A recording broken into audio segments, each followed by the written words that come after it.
If you were homeless, what would you worry about? If you were flat broke, what would you worry about? If you were about to be put to death by capital punishment, what would you worry about? The man who tells the story in today's scripture is a man who was indeed homeless and broke, and before too long would be subjected to the horrors of the worst form of capital punishment his culture knew. And yet he doesn't seem to worry about any of those things. So how many things do you and I worry about? If I was homeless, I guarantee you I'd be worried about a roof over my head. If I was broke, I'd be worried about where the next dime was coming from. And if I were going to be put to death by capital punishment, I guarantee you I'd be worried about what it was going to be like, what would happen to those I love. So what are you worried about today? Now, if you had a list, and let's just reduce it down to 3. Probably most of us have more than that. What would be the 3? You can either jot them down mentally or physically. What would be the 3 things that you are most worried about today? Maybe it's health. Maybe it's finances. Maybe it's family. Maybe it's employment. Maybe it's the world we live in. What are you worried about? What if we could reduce all your worries, whether they're 4, 5, or 500, what if we could reduce them to just 1? Just 1. Would you live a happier life? Would you live a more stress-free life? Would you live a more Christ-like life? That's what I want us to ponder this morning. What should I worry about? All right, so we're going to look at Luke chapter 10, verses 38 through 42. As Jesus and his disciples were on their way, he came to a village where a woman named Martha opened her home to them. She had a sister called Mary who sat at the Lord's feet listening to what he said. But Martha, notice the verb here, Martha was distracted by all the preparations that had to be made. She came to him and asked, "Lord, don't you care that my sister has left me to do the work by myself? Tell her to help me." "Martha, Martha," the Lord answered, "you're worried and upset about so many things, but few things are needed, or indeed only one. Mary has chosen what is better, and it will not be taken away from her." Well, Martha, we all know who you are, because we're Martha once in a while ourselves. I want you to imagine today that you get a text message, maybe you get a tweet from the President of the United States. And your tweet says, "I'll be at your house tomorrow at 10 a.m. to visit." He tweets a lot, doesn't he? I don't even know how to tweet, but he does. And he tweets, "I'm going to be at your house tomorrow at 10 o'clock to visit." What would you do? Would you mow the grass? Would you lock the door? Some of you would do both. Would you have the house cleaning company in? Would you steam clean the carpet? Would you get rid of the dogs? What would you do if the president was... Let's take somebody less polarizing for a second, all right? What would you do? Let's just say Billy Graham's still alive and healthy. What would you do if you found out he was coming to your house? Would you get the family Bible off the shelf and put it on the table? Right there front and center. Oh yeah, we use it all the time. Disregard that dust. What would you do? I want you to notice what Martha does. She does what was expected in her culture. Her sister does just the opposite. Her sister sits down at the feet of Jesus and listens. That is alien to that culture. In that culture, she was supposed to be helping her sister. But Jesus violates the culture all the time, so here he violates it again. Any of you all remember old times when there were, on holidays, there were men's tables and women's tables? Gosh, long time ago, thank God.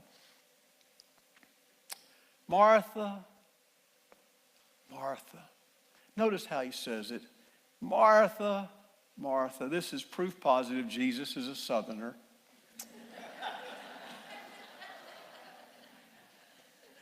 Price said, bless your heart. Luke just forgot to put it in. Martha, Martha, you are worried about too many things. But you notice what happens before that? Martha says, Lord, my sister isn't doing what she's supposed to do. Would you tell her to behave like she's supposed to behave? Martha, you're worried about too many things. In fact, the text says Martha is so worried that she's distracted from the presence of God.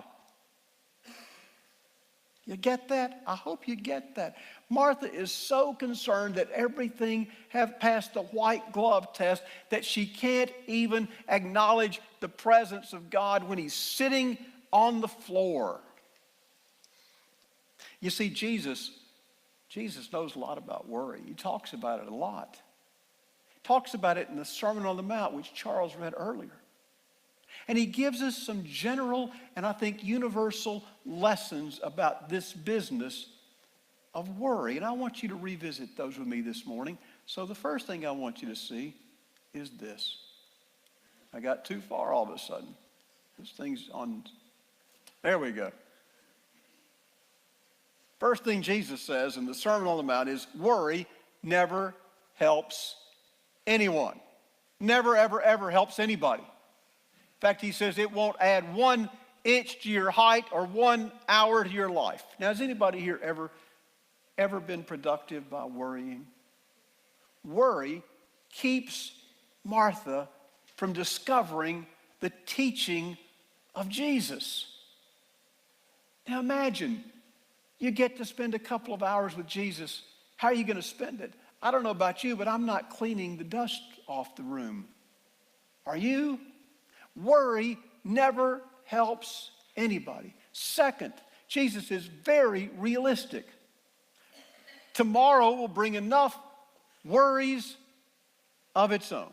Now, whatever worries you wrote down or in your mind, are they today only worries? Or are they next week worries? Or next month worries?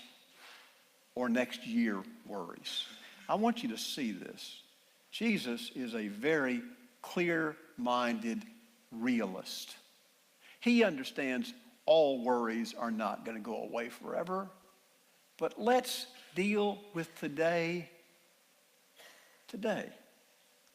Third, Martha, don't get obsessed by worries. Whatever you jotted down, my guess is you could put the word my before it. My job, my finances, my health, my family, or at least somebody connected to it. So what are the things Jesus tells us is that so much of worry is a case of misplaced priorities. And here's where I want us to spend just a few minutes thinking about the role of worry. Martha, you got too many things on your mind. You're distracted. You missed it.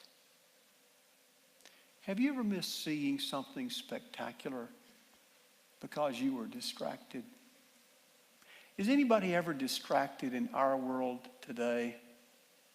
Does this ever distract you? I just read the other day, I read a few papers in the morning online, and I was reading the Atlanta Journal the other morning, and I discovered something I did not know.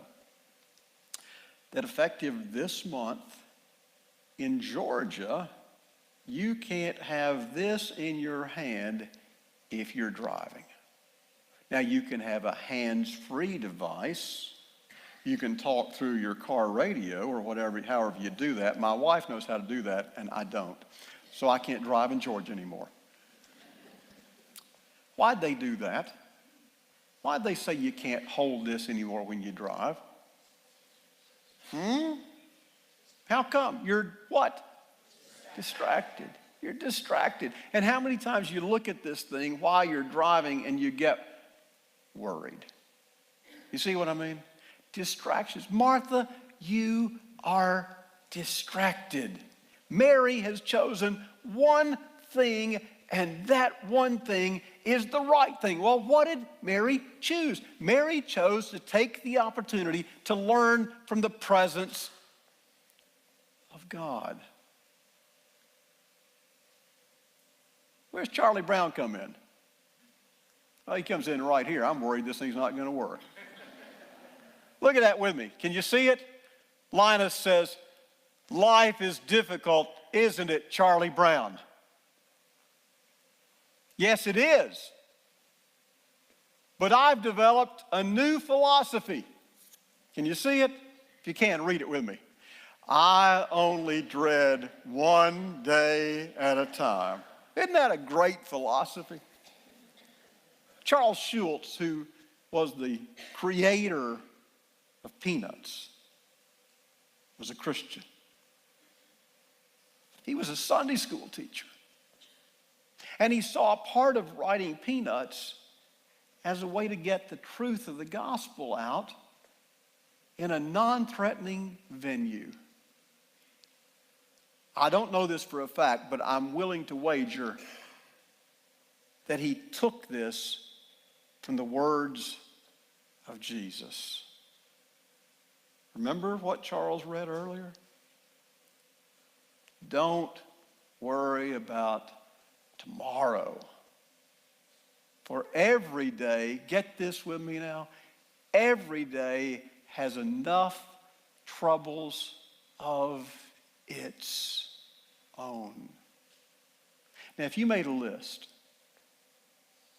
a minute ago, 3 or 4 items, mentally or on your paper, I want you to think about your list. I bet a lot of our lists were similar. A lot of the things we worry about we have in common. Maybe we are worried about our health or the health of somebody we love. Maybe we're worried about our finances or our job or our culture or our country. We don't know. But I wonder, you don't have to raise your hand, did any of us write on our worries or even give thought? I'm concerned. I'm primarily concerned not with worries about me or mine, but I'm concerned with my relationship to God. Just one thing, Martha, that's all. And you know, sometimes it's just a very benign situation. We don't mean to leave God out of the picture. But we just get so doggone busy. We get so busy with work or leisure or worry. We get so busy we just forget God. And then when the crisis comes, we put out a 911 call. But if you don't get anything, get this. Martha, there's just a few things. No, Martha, there's just one thing I want you to focus on. And that's how are you connected? How are you connected to God? And I think that's maybe worth you and I pondering today. Just how strong is my connection to God? How much time do I spend on my connection to God in comparison to my everyday worries? If I was honest with myself, would it even be a fraction? Here's what to worry about. How are you and God doing? I hope you're concerned about that today, because I think that's the point he was trying to make to Martha.